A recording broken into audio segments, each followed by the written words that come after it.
Okay, Kristie, we're live. Welcome to the show. The floor is yours. To start us off, why don't you introduce yourself, give a little background so people know who you are, where you've been, what you're building. Sure. I'm Kristie Jones. I am the founder of KristieKJones.com. I have well over 20 years of sales leadership experience in B2B SaaS.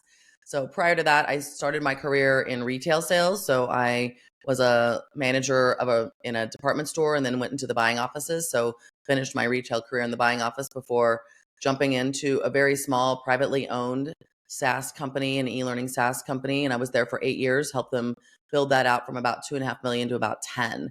And I fell in love with all things technology and B2B SaaS and running sales teams and customer success teams. And about 8 years ago, I decided to stop working for one organization and start helping lots of startup founders. So I say I do 0 to 5 million in revenue. The majority of my founders come in or find me, and we start working together at about the $1 million mark. A lot of my founders are VC funded, and so about that revenue mark, they get some funding. So I am excited to talk to you today about all things sales and all things founders and SaaS B2B startups. Yeah, sounds good. And I didn't know you were in retail, so I kind of want to pick your brain about that a bit, Sure. right? Because going from retail to SaaS, it seems Yep. hard. Or I feel like there's a perception where someone will say, "Oh, I don't have the SaaS sales hmm experience. They'll never hire me." So how did you make that jump hmm from retail to SaaS? How did you convince the SaaS company to hire you? Yeah, good question. In fact, I have a little story behind this because I left that organization as a result of being disgruntled with being in a Fortune 200 company. There were some things going on that didn't match my value system. And so when things got to kind of a breaking point for me, I started my search.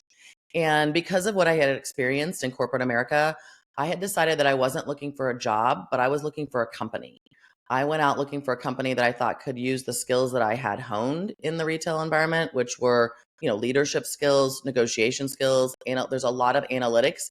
I tell people, I'm like, no one ever invited me to Paris to set fashion trends. They just wanted to make sure I didn't run out of white t-shirts on a Saturday in June. So a lot of that was math, right? It was math, it was analytics. We had to balance our checkbook every Monday. They called it open to buy.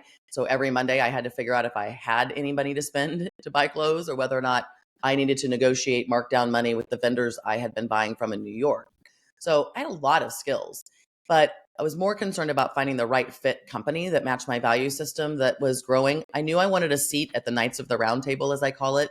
So I didn't know that I didn't know I needed to, necessarily report to the CEO, which is actually what I did in job number one coming out of retail. But I knew that I wanted a voice at the table, and I hadn't had a voice at the table.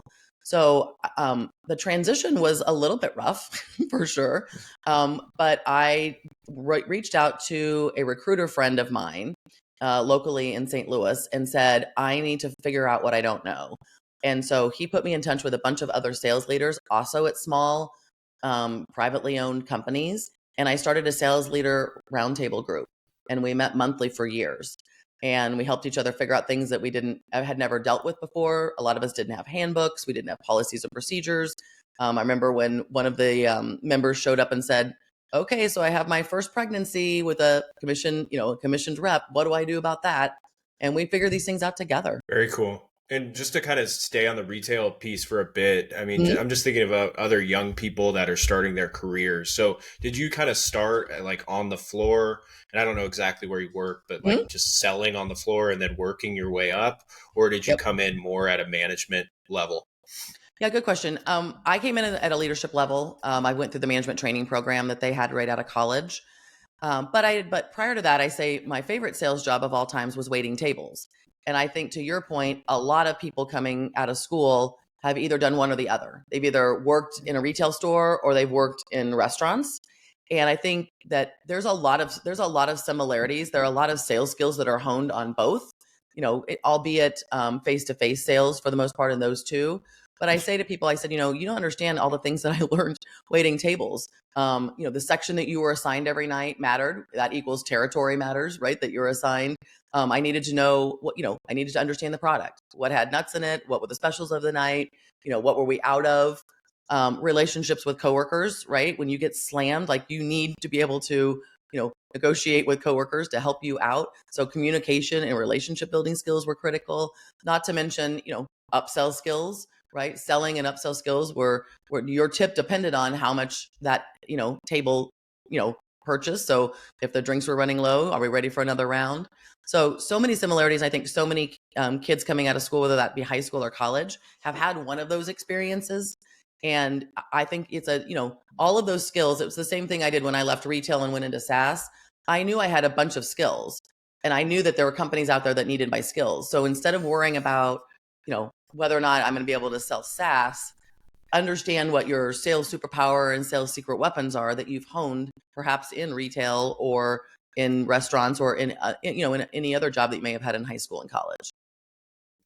Yeah, and I know that you build sales teams now or help other companies build their sales Mhm. teams. So maybe you can articulate for anybody in the audience why sales is so important. Yeah, I mean, I'm very clear about this. Is that there are jobs with a set income and jobs where you set your own income, and sales is a job where you set your own income, which means you have a lot bigger control over your life and your lifestyle and how you want to live it. And so I think that if any profession is out there where you truly have control and you don't have to worry about whether or not I'm going to get my 1 or 2 or 3% raise every year, you can give yourself a raise. And there are lots of different types of sales jobs. So, some are 100% commission, some are 100% base with bonuses, but sales gives you some control that you don't have in other professions and other industries. And what do you say to the people that say, I'm just not a salesperson, or oh, I don't want to, be a pushy car Mhm. salesman and try and sell things to people that don't need them and people that are just wary of Mhm. sales? Because I think I was that way too. Or if you're a high school student, you don't really know, you don't understand what it's like working for a B2B SaaS company Mhm. or something. You're very naive. So I don't know, any advice for those type of people? Yeah, and I'm a little bit on my soapbox about this currently, but I'm a little frustrated that really the entry point into B2B companies is SDR, because that is a true hunter position. And I think that position, because we don't have an entry level for customer success or implementation onboarding specialist in some cases, or solution consultant, sales engineer, the fact that we're funneling everything through the SDR funnel frustrates me, because I do think that we're losing good people who get in there and go, this is just not for me. I'm not a hunter. I'm a relationship builder, but there's no starter job for that. What I would say to those people who think that maybe sales is for them, but feel like maybe farmer or gatherer or something else is for them, you probably are at this point, unfortunately, going to have to come in through the SDR open door. But nobody's going to expect you to stay longer than 12 to 18 months.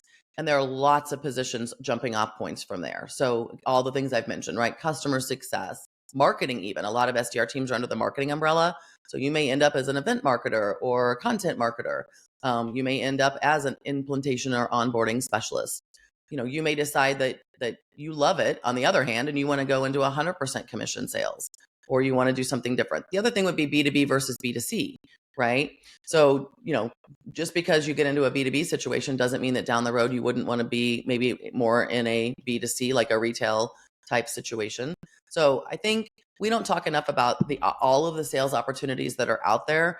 Everybody focuses in on a few jobs within the B2B SaaS space. And I'm here to say, if you really, if you have any inkling about wanting to control your income and own your life, then there is a sales job out there for you that fits the characteristics, the traits, the values that in the superpowers that you have. And can you maybe articulate for either companies you've worked for or consulted with what a day in the life of an SDR is, just again to Mhm. kind of dumb it down or take it back to its roots? Sure. That definitely is the first point of contact that most prospects or customers, future customers, will have with someone in an organization. Starts at the SDR level. You may be doing some handling some inbound leads, as we call them. So people who have filled out a form on your website. I've had inbound SDRs as sometimes its own separate job, but sometimes it's a combo pack. And then outbound. So you'll be sending emails, you'll be making phone calls, you'll be trying to connect with people on LinkedIn or on social. You may be, again, asked to attend some events in order to meet people face to face. But the entire existence of your SDRdom is to help bring in prospects that have been pre-qualified by you. I call it discovery light, but pre-qualified by you, that have a problem that your organization can solve, that they are interested in solving and would be willing to spend money to do so. So you're going to set that appointment for a more senior sales professional on your team. You may be working for in a one-to-one relationship. You may be working in a 1-to-4 relationship. but your whole mission is to find people who have problems that your product service solves and to get them in front of a more senior sales professional in order to help them determine more completely whether or not buying your product or service would be for them and solving their problems. Do you have any advice for the amount of rejection that an SDR can expect to receive? Because I think that's kind of a lot of shock, right? For Yep. maybe someone that's newly entering the workforce or kind of the sales realm. Yep. Let's get fully transparent and keep it 100 here. It's a high rejection sport. Connect rates right now are in the 3 and 4% range on the phone. Reply rates are a little bit about the same as reply rates. Open rates are a little bit better, but reply rates are about the same. And again, I think one of the things that we're going to have to just acknowledge is that we're going to have to get more human. When we've got talk about automation, AI, bots, machine learning, those type of things, people are like, everybody's going to start to use those. And if you are an SDR or thinking about it, you're going to have to set yourself apart in a separate or different way, which means you're going to have to do maybe a little bit more research about the prospect that you're reaching out to and see if you can find a common connection. They say one of the biggest connections that you can make or information that you can drop that would have somebody connect with you is mentioning a university or a school that they went to or an area that they live in, something that you know about that. People want to know that you know them and understand where they've been, what they're doing.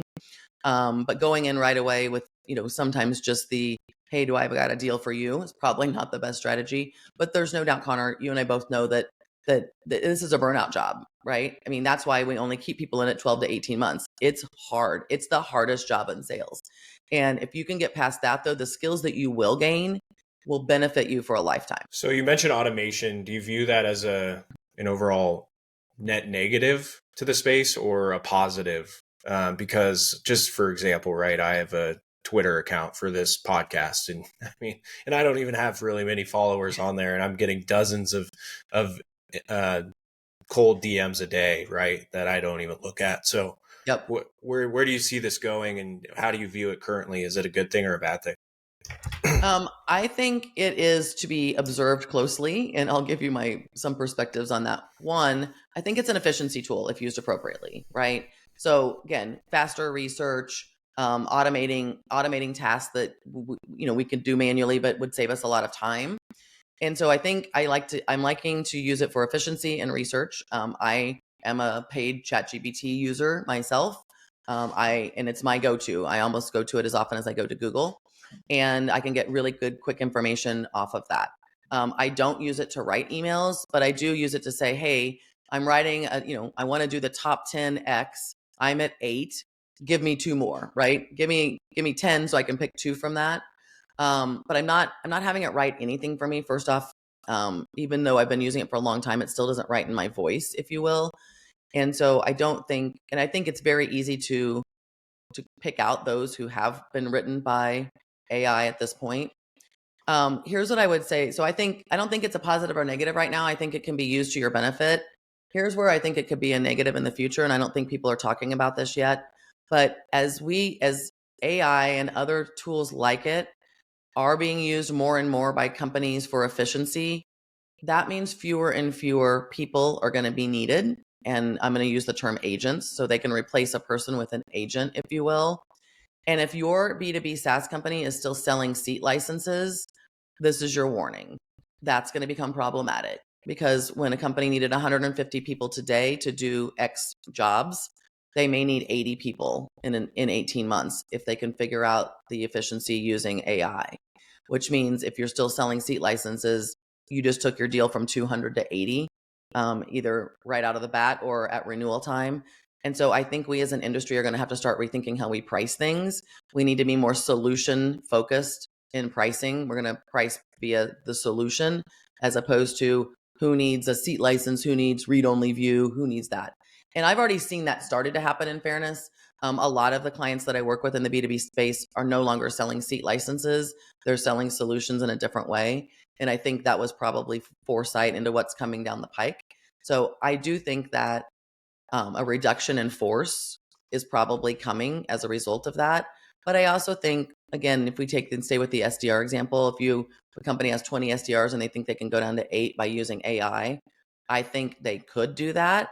Will their results be the same as using humans? I'm not convinced about. Would you almost say that the company that decides to keep the 20 on board may be at an advantage from a human aspect or Yeah, I personalization of think you're going to feel the outreach? difference, right? Yeah, I mean, I think you'll feel the messaging difference of that.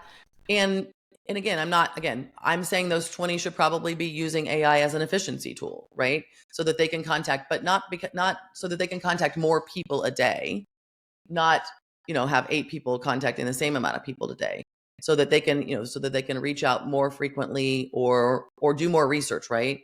And I think that research part, that human connection part, is going to become more and more important. I think the world's going to be, I think the next few years is going to be super interesting about how things go. And I think, as is typical, Connor, God love you, you're old enough to have seen this a few times, but the pendulum shift, right? We're going to go all in, particularly in the United States. We love to go all in on one side, on one thing, and then it's going to come back, and it's going to have to seek the middle. It remains to be seen what the middle would look like, though, I think. Yeah, I guess, are you kind of insinuating, like, I don't know, like a .com bubble, crypto bubble, an AI bubble? I I don't know am. if you'd call it that, but Yeah. it seemed. Yeah, the same. Yeah, yeah. I mean, everything. Again, crypto's recently come back, but kind of fallen off again. I own some crypto, so I keep track of that pretty carefully. But yeah. I mean, I think, like, and first off, the AI is going to get better. Right now it's not as proficient as it's going to be. As it continues to get better and better and better, then we'll find different uses for it. So that's why I say, like, I don't know that I can, again, no crystal ball over here, that's for sure. But I know that we're not anywhere near as good as it's going to be or good as it's going to get. And then we'll find other uses for it. But we're going to have to find, there's going to have to be a balance between the human and the machine. Yeah, just kind of while we're on this topic, I don't know if you have any expertise or kind of insight or opinion on what it will do to the development of kind of SaaS or software based products, right? Because Yep. I'm in no way a coder, but at a high level, I understand that it creates a lot of efficiencies in the development side. So, I mean, what does that do from a product launch perspective, from a R&D perspective, from a software engineering manpower perspective? Do you have any thoughts on that? Yeah, I'm working with a client now that's got somewhat of a category creating product in the cloud and cybersecurity space. And he and I are already starting to talk about this. The founder and I had an in-depth conversation the other day about a few interesting things, and that was one of them. We're not going to need as many developers. Roadmaps are going to get, pushed forward more quickly. So products are going to be developing more quickly. So, when we're talking about some of the companies I work with, in some cases are still in MVP, minimal viable product. We're going to be able to get those things up and running more quickly. And we're already, think about it as how kind of the development evolution has been. Most companies that I work with have offshore teams, right? And maybe you don't need an offshore team anymore if you have AI, right? If you've got someone who really understands how to manipulate the AI, maybe that means fewer offshore teams as well. Maybe that means prices come down, right? If we're not spending as much money on humans, even though offshore is more cost effective than doing something domestically, maybe we're not spending as much money on humans. Maybe the cost of things come down. Again, economic implications of that as well. So I'm not saying that's good or bad, but I'm just saying I think there's an opportunity for that to happen as a result of being able to use more agents, if you will, as opposed to people. And just while we're on this topic too, VCs. So I remember reading somewhere that, well, a lot of VC money, right, and correct me if I'm wrong, is put towards developing that product and hiring the engineers and making sure that it is a viable product that you can bring to market. If you can turn around a SaaS product in half the time and half the cost, or maybe even more so, does it affect how influential VCs are in the startup space in terms of taking a startup to the next level? Is that something you're thinking about as well? Actually, I haven't been thinking a lot about that, but I'll riff here for just a second. Yes, I say exactly what you said. I said VCs give money for people and product. And a lot of times that is when I enter into a company when they've just received their first round of Series A funding. And the people, yes, we hire more developers and we try to further develop the product in a more fast fashion. But also that's when the sales team and marketing team start to get built out. So I walk into a lot of companies where they've been doing founder-led selling. And so VCs do expect, right, that you spend the money in that way. It's a curious question, and one I haven't given a lot of thought to, but I will be interested to see how, I think right now we're also seeing that VCs went, again, the pendulum swing, right? Last year, they went all in. If the description of a SaaS company had AI in it, VCs were, running over each other to try to they were only the investment in AI was ridiculous as a percent of total, right? So again, but that's some of that's there have been some bad effects to that as well. There have been some headlines in the news about investments that were made with companies that really weren't what they thought, what the VCs thought that they were. So I think right now what I'm seeing from a VC perspective overall is there is more caution in Series B, C, D, E investment, but I'm seeing about the same investment in Series A. And I have been as someone who works with Series A companies and my income depends on companies getting Series A funding, I was worried about the pullback in VC. But when you look at the data and you read the articles, it's obvious that the investment has slowed down and been probably more due diligence being done in future series versus that first, whether it be seed round or Series A. So I think, again, if you're a founder, the water's still warm. That's good to hear. But I mean, I guess it would be fair to say that 2024 is not 2021. No, not. Okay. And you just mentioned this. I kind of want to get into more of like the nitty gritty of what you do specifically. You are brought into a SaaS company that just received Series A funding. And I think you've kind of mentioned that you build out sales processes. Is that the first thing you do, or what's your first step? Yeah, step one is just that, is trying to get everything out of the founder's head or whoever the seller is at the time. Most times there's no documentation or formalization of processes. In some cases, there's no CRM system. So I say I do 0 to 5 million for a reason, because a lot of times I feel like I'm coming in a little bit at the zero. So I put playbooks together, build out all of the processes, attach those to the CRM system to make sure that all the custom fields, everything matches. So making sure that we're formalized everything and documented everything. And then step 2 is I provide what I call hiring help. I'm not a staffing company. I don't source. I project manage the hiring process from start to finish. Everything from write the job description to the offer letter. The founder or whomever is never alone with the candidate. I lead all interviews.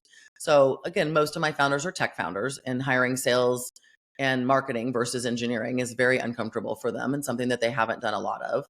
And even though you've gotten Series A funding, hiring sales rep number 1 is one of the most critical hires that a founder will ever do.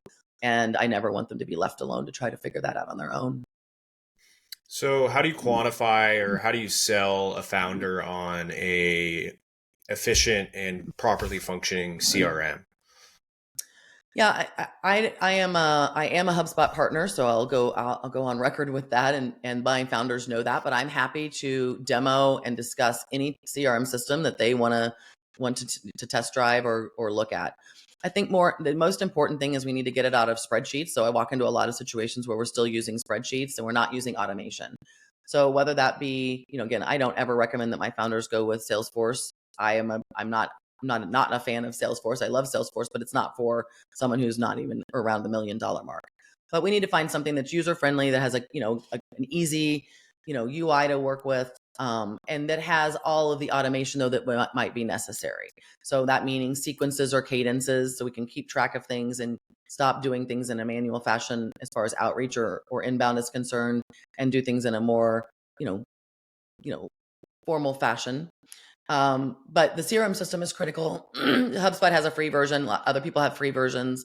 So, whether or not you can afford, the paid version of anything, there are free versions out there, and let's start somewhere. What does the paid version of HubSpot cost for maybe a founder that's only hiring the first few sales team hires? Yeah, it's going to run you it's funny. As even a HubSpot partner, my HubSpot is up for renewal this month, and I'm going to pay $6,800. I also have the Marketing Hub, so I have Marketing Hub and I have Sales Professional, and I have up to 6,000 contacts. So for someone who's looking into that, a lot of the times on the marketing side, the thing I love about HubSpot is it's a one-stop shop for all of that.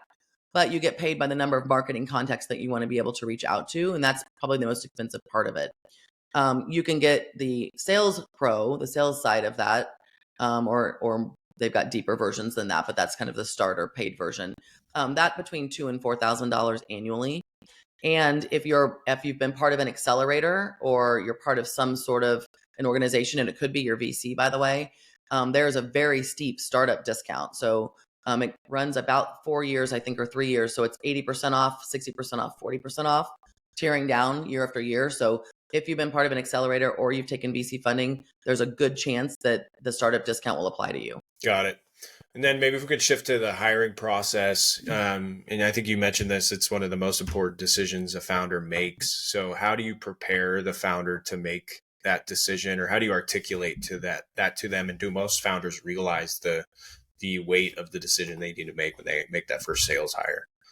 I think they do understand the weight of it. If not, I'm happy to remind them.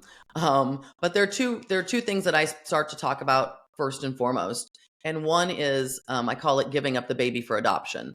So before I go and hire the first sales professional, I want to make sure that the founder is ready to give the baby up for adoption. I understand that they have birthed the baby, that they've created all of this, and they have been the first sales professional. But if they're just going to micromanage or meddle, as I call it, we're going to be setting that first person up for failure as opposed to success. And so I spend a lot of time making sure that the founder is prepared to step out, but although still provide guidance, still provide coaching, but that they're really, ready to step aside. And that gets me to hard conversation number 2, which is the way that this new seller is going to come in and do things is not going to be the way that the founder did them.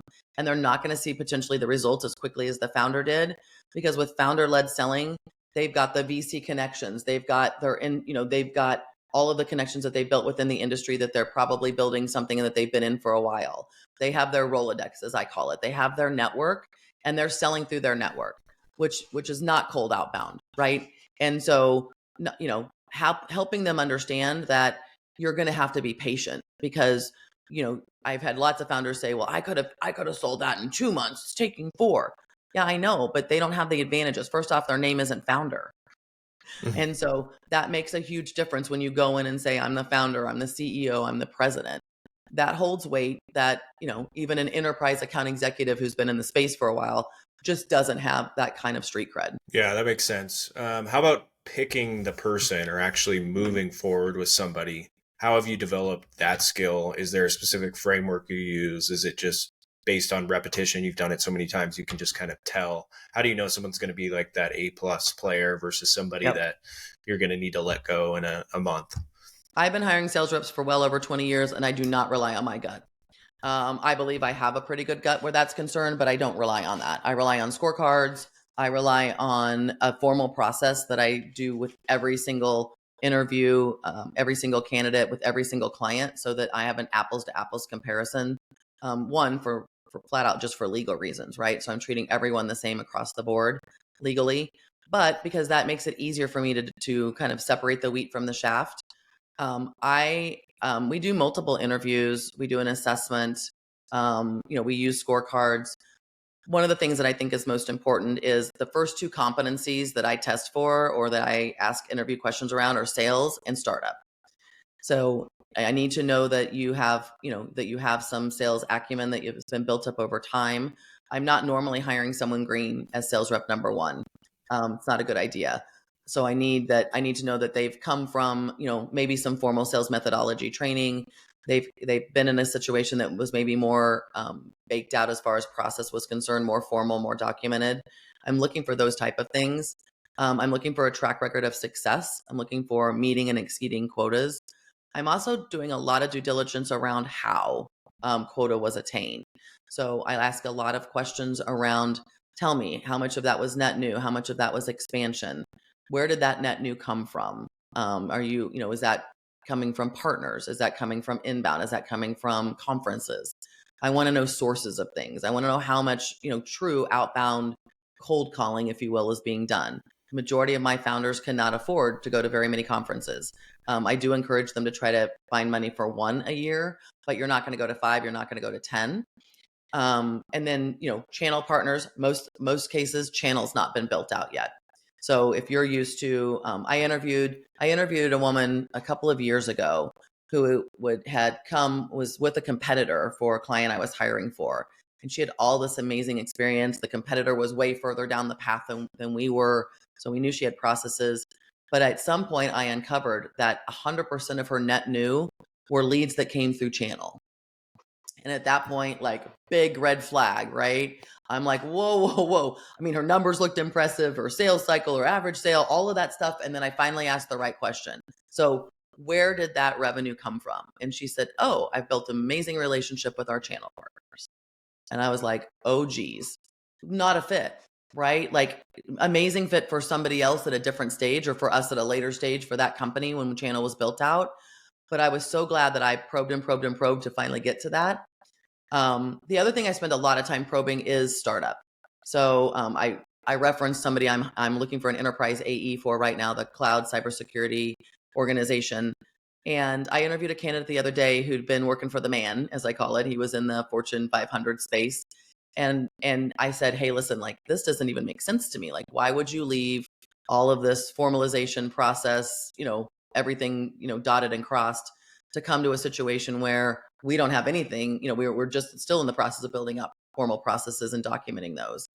And he said, similar to what I said when I left corporate America, I want to have a bigger impact than I'm currently having. He goes, honestly, I'd like stock options. I'd like to change my financial situation. I think I can have a greater financial impact on my family and me personally by taking a risk like this. But I say that in order to go into startups, you have to be more willow than oak, because the wind blows a lot and you don't want to be uprooted in the process. So I spend a lot of time, digging around about do you really know what you're getting into? Same company, different candidate, same situation, coming from working for a Fortune 500 company.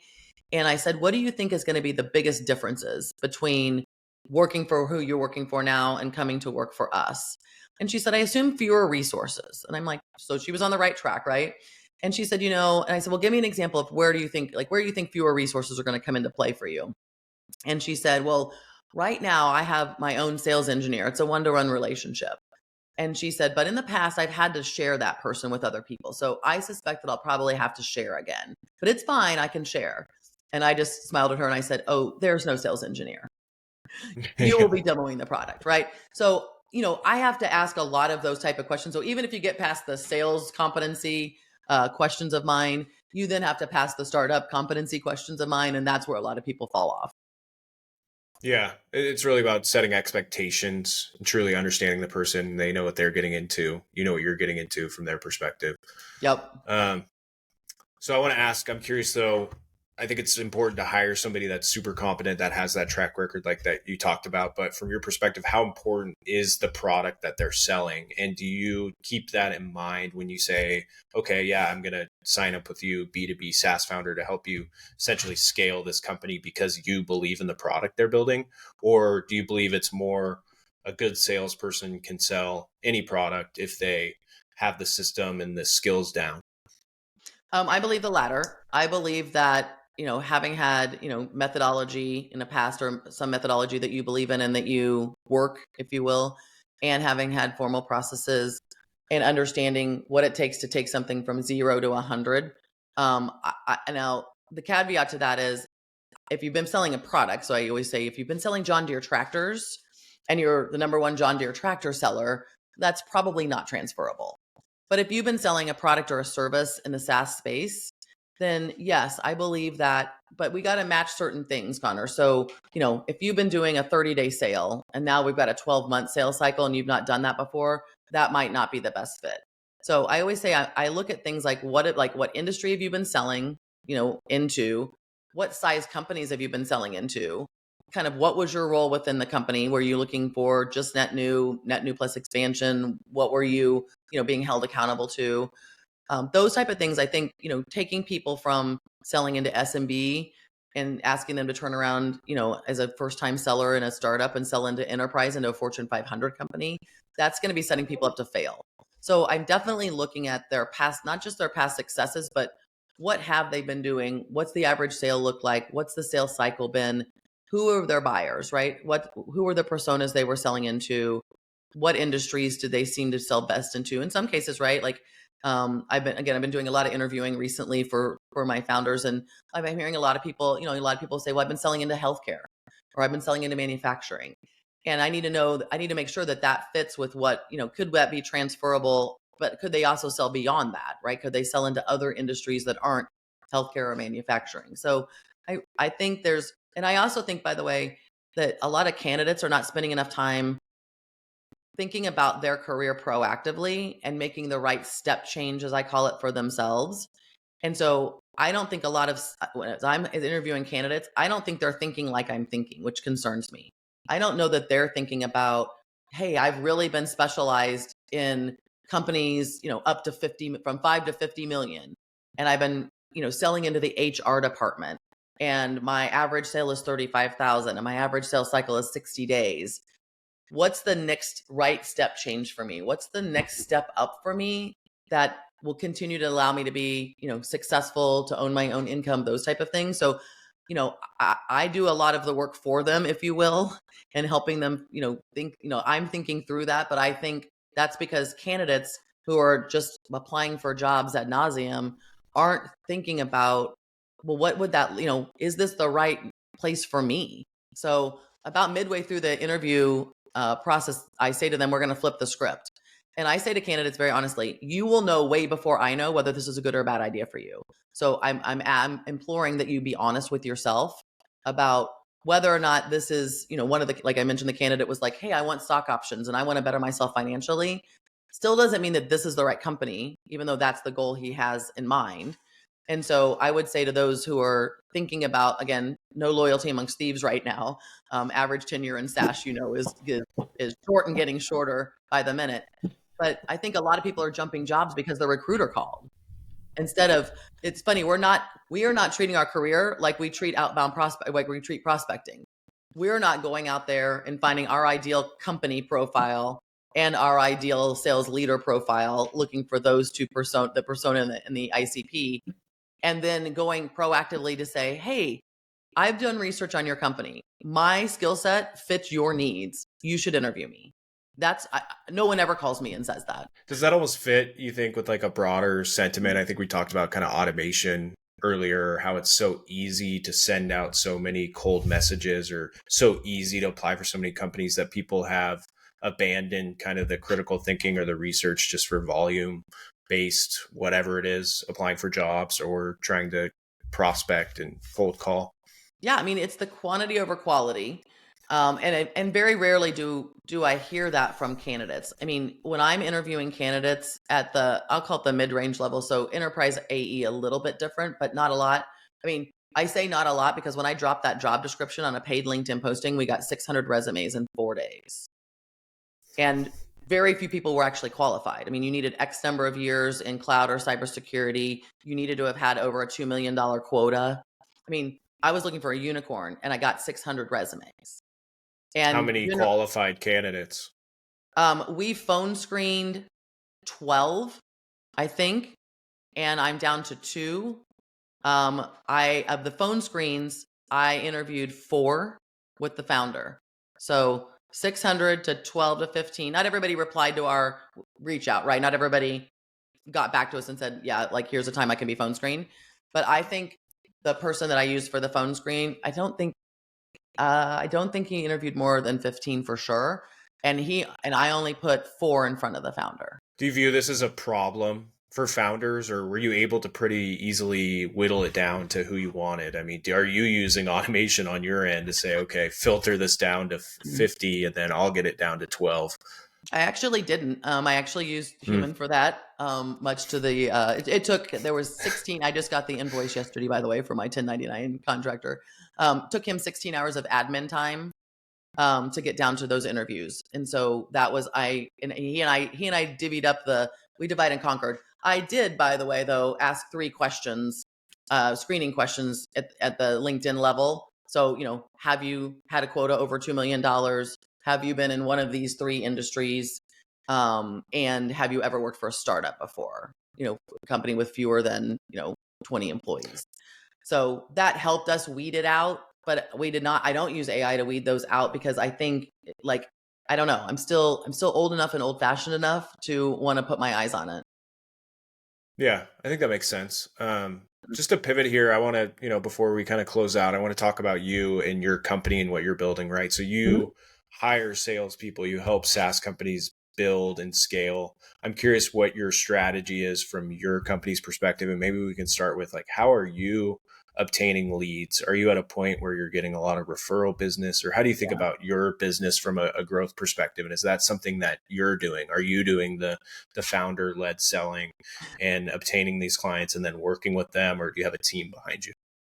Yeah, good question. I lead a very blessed life, and so this is my 8th year in business, and about 94% of all of my business comes from either VC referrals or founder to founder referrals.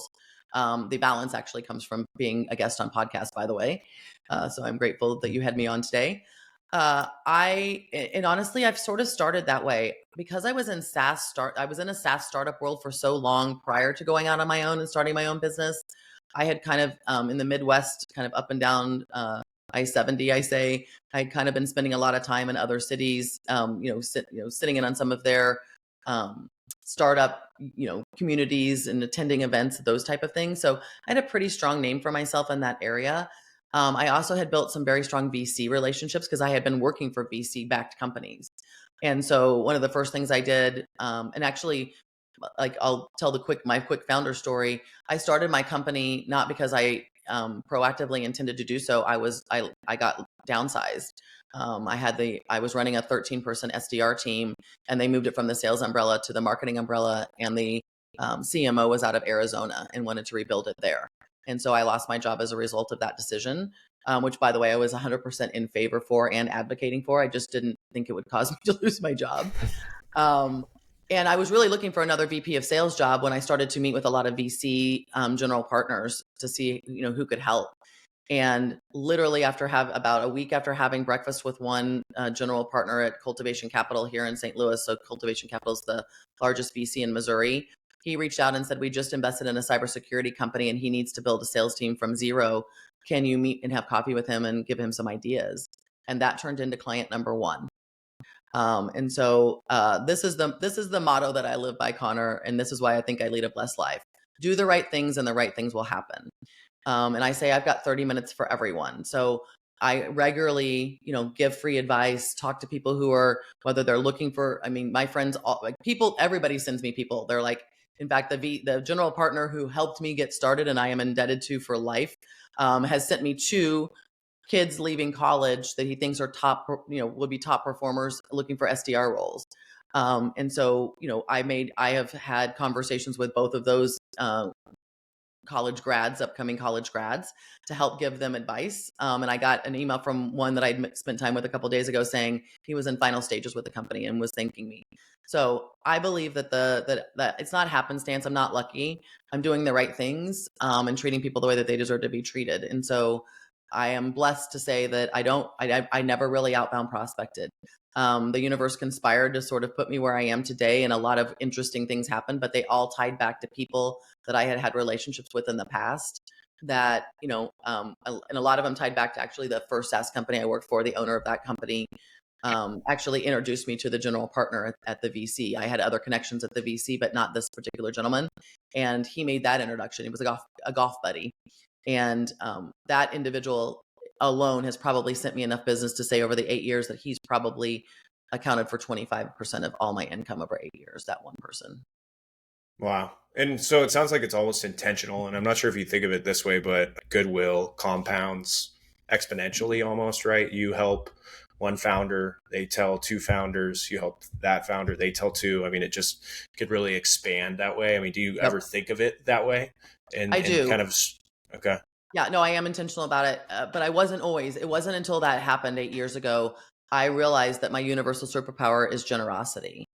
And so I never thought about it. I was in my 40s. I never thought about the fact that I am a helper. I'm someone that people see as competent and confident and that they turn to when they need advice about something. It just seemed like something that I just did. Like, I just had experience that other people didn't have. I grew up in an entrepreneurial family. My parents owned a real estate company, and money and business acumen was ever present at the dinner table every single night. I say I got my MBA at the dinner table, as did my brother, who's a very successful individual contributor. But when all of the weird things started to happen, when I was looking for a VP of sales job after having been let go, and all of a sudden the next thing I know, everything that was coming my way was screaming consultancy and consultant work. I didn't ignore the universe. I'm a big universe person. Like I say, when the universe speaks, you better listen. It was clear that this was what I was supposed to do, even though this wasn't the path that I had gone down. And then I realized that everything good that was coming my way, like at the fire hose level, was because I had always been a generous person. And then I realized that my superpower was generosity. And so now I intentionally look for ways to help people because I know that I'm impacting people and I can find 30, busy as I am, and I'm super busy. I still say, I'm looking forward to the day when I can say I have 15 minutes for everybody, but right now I still have 30. And then to further answer your question, I've made a conscious decision to run at this point a lifestyle business and to hire 1099. So I have a part-time assistant who works about 15 to 20 hours a week. I have a gentleman out in Madrid, Spain, who helps me with my LinkedIn. I've outsourced, he helps me like connect with people on LinkedIn. Again, I'm not using automation for that either. I have certain people that I believe that I should be connected with, and I've taught him how to find those people, and he spends time every week looking for those. I have a social media, I have a marketing company that helps me with putting things out there as the book. I'm having a book that's being released in August. And then when I do hiring help for folks, I actually go to Rev Genius. I go to the Rev Genius Slack channel. I tell people I've got if you're in between gigs and you are a high level salesperson or you've been a sales leader or a recruiter in your past, I've got a 3-week job for you that'll give you some extra cash and make you, feel like you've got some reason to get out of bed every day. So, and I've had nothing but good success by using 1099s. And so maybe for other solopreneurs out there, or maybe people that are in a similar role, would you recommend going that route as opposed to trying to hire and scale up? I think it's a very personal decision. I'm part of a group of female sales consultants called Women Sales Pros. So you may know Lori Richardson and Jill Conrath and Trish Bertuzzi. We're all members of that organization. And some people have taken very different paths. I think it's a very personal decision. I'm at a stage, and I'm in a little bit later stage in my life than maybe other entrepreneurs or solopreneurs out there. And I have given consideration. I do think that I could spin off the hiring help into its own division and have full-time help against that. I think there's enough business out there. It's about 40% of my business every year to 50% of helping first-time early stage founders hire and build out their first few sales professionals. But I think it's a very personal decision, and I have toyed with the scaling over and over again. And you know what? I play tennis. I'm picking up golf. I love to travel. Try to spend a month every year outside of the country, living with the locals in an Airbnb. And I lead a blessed life, and I love what I'm doing. And I think I can, sustain what I'm doing financially without having to have full-time employees around me. But I found good people, right? I mean, it goes back to the hiring thing.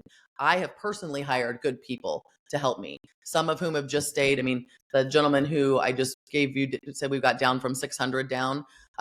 He was in between. He was somebody that actually had worked for me at the very first SaaS company I worked for. He was been an AE. Then he became the sales manager underneath me. I'd kept track of him all of these years. I knew he was in Portland, Oregon. And I also knew he was between gigs.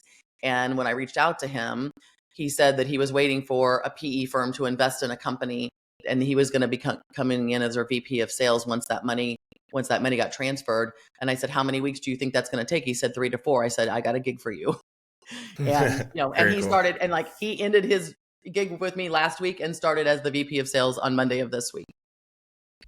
No, I think it's super cool. I think you're kind of living the dream of most people that start their own company want to live, right? And you're very intentional about it, which I think is great. So just to kind of close out here, because I know we're almost at time, just a few hypothetical questions, just Sure. Kind of advice based. So what advice would you give your former self, maybe your 20-year-old self, knowing what you know now? I think be true to myself. I spent a lot of time thinking about that and following my path. I think again, I think I've always had pretty good instincts. And I think I got out of retail, when I would have stayed in retail longer had the value system issue probably not crept its ugly head. Who knows where that would have been. But I had a strong enough value system. That happened when I was 30. I had a strong enough value system, and I'm a very black and white person. I believe there's right and I believe that there's wrong. And I don't believe in a lot of gray area in that. And I believe that most people know the difference between right and wrong and what people should do. And when I was being asked to do things that I knew were wrong, I stepped away.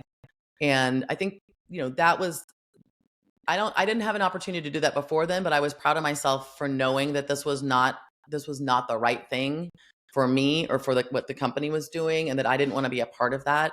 That didn't match my value system. I also took a bad job shortly after that. I took a job with a VC-backed CPG company selling holistic dog and cat food. And to this day, I say that is not sex. There's nothing sexy about dog or cat food. And I'd never been in the CPG market, but I wanted to work. I did the same thing I always did. Like, the CEO and the COO had just turned around Breyer's ice cream. They were guns for hire for the VC and had come in. So I knew I was going to be working with super smart people. The woman I was going to be reporting to, I very rarely get an opportunity to report to a woman. I knew she was super smart. But 2 months into that gig, I was like, what have I done? Like, this was not SaaS. This was not sexy. This was not fast paced. This was none of those things. And 10 months later, I was gone. So I would say to people, like, I think if you have a good, you've got to know yourself, right? Self-awareness is really important, and knowing things, and listening to those things inside. Like, I wasn't sleeping well when I was being asked to do some things at the retail company. And, those were clear signs that, this wasn't working for me. And so you got to be brave enough to get out. And all of my friends who had gone through the same thing, all the other buyer friends that I had, were just like, thought I was crazy. And they thought I was even crazier for getting out of retail. They were like, what are you thinking? Like, you don't know anything but retail. You've been in retail for 8 years. And I'm like, that's not true. I have skills. I just need to find the right company who appreciates what retail taught me over those 8 years. But I don't have to stay in retail. Yeah, 100%. Okay, one other question. If you lost everything tomorrow, you had no money in your bank account, what would you do? Where would you start? What would you build? Wow. I still think helping is probably the path I would take, because I do believe that my superpower of generosity has put me where I'm at. So I think I would probably find I probably might start in a nonprofit situation or something where I can give back, try to give back a little bit to see what opportunities might be out there. The other thing is, I built a really strong network, and I would lean into that. I'm, like, that wouldn't be, if something bad happened and that was really the case, I would for sure, first and foremost, I'm a big Brene Brown fan. So I would understand that shame grows in secrecy and silence and in the dark. And the first thing I would do is what I told you earlier. I never, ever felt shameful about saying I lost my job because they restructured and moved it under the marketing umbrella. I never felt badly about that. That wasn't anything that I could control. And so I would tell probably anybody who listened what had happened, and be clear about what I was looking for and what my ask was, right? What is my ask of you by telling you this? I'm not telling you this to feel sorry for me. I'm telling you this because I think you might be able to help. All right, Kristie, thanks so much for taking the time. I definitely enjoyed it. I always love learning from people, learned a lot from you. And it sounds like you're building something great that fits, exactly what you have in mind, which I think is amazing. So best of luck in the future, and I'll hand it over to you to close out. Any final thoughts? Where can people find you? Sure. Connor, thanks so much. I've enjoyed, you've had very thoughtful questions, as you and I joked earlier, like there was a page and a half of them. So I wasn't sure exactly where we would go. Connor is definitely doing his research, and he is pre-call planning. I would love people to connect with me on LinkedIn. And when you send me that connection request, please tell me about your one takeaway from today's podcast. I'm also going to be publishing a book called Selling Your Way In, the playbook for setting your income and owning your life. And that comes out on August 20th. But if you go to sellingyourwayin.com, you can pre-order the book now at your favorite bookstore. And then in general, KristieKJones.com is the website where you can find a very, very extensive blog section and articles, and download one-sheeter. So connect with me in whatever way works for you, Instagram and YouTube as well. But I would love mostly I would love for you to connect with me on LinkedIn and tell me what your takeaway was from today. Kristie, awesome. All of that, or most of it, will be linked down in the description. So again, thanks for taking the time, and best of luck. Great. Thank you so much. Have a good day.